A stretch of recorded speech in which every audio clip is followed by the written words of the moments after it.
मानस के मर्मज्ञ विद्वानों ने ये बताया और जगत को जताया है।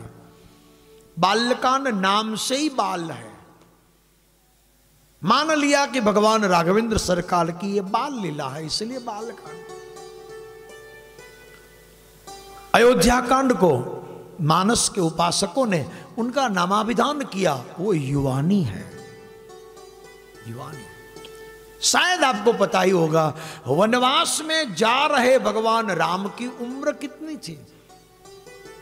वनवास के लिए जब निकले भगवान रघुवर राम, तो उस समय भगवान की आयु कितनी थी? अधिकारी महापुरुषों के मुखारविंद से सुना है 27 साल के भगवान राम। 27। खैर, उसी काल में उसी समय में भगवान ने वनवास स्वीकार कर लिया। सीधी सादी बात है मेरे भाई बहन, वनवास की ज्यादा जरूरत न बाल्यावस्था, न प्रौढ़ा, न वृद्धावस्था, युवावस्था में है। गुरु महाराज डोंगरे बाबू जी कहते थे कि वनवास के बिना जीवन में सुवास नहीं होती है कभी। पैरों में कांटे और प्रस्वेद बिंदु, मतलब श्रम के बिंदु भाल पर, और वल्कल वस्त्र भगवान, ये 3 चीज भगवान राम जी की वनवास में।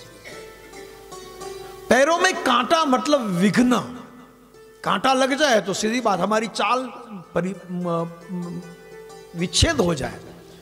और दुनिया में एक भी काम ऐसा नहीं है कि सीधा ही सीधा हो जाए, कुछ तो विघ्न आते ही आते हैं मेरे भाई। सरल है ही नहीं कुछ।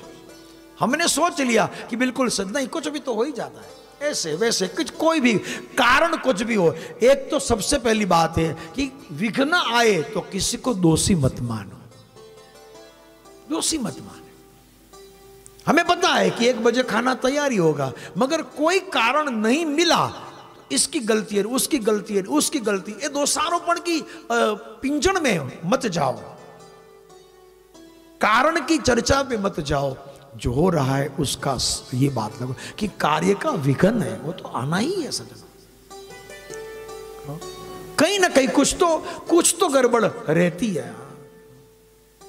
इसी प्रकार पैरों में कांटा, वो संसार में विघ्न से, हर किसी के जीवन में कोई कार्य सहला है ही नहीं।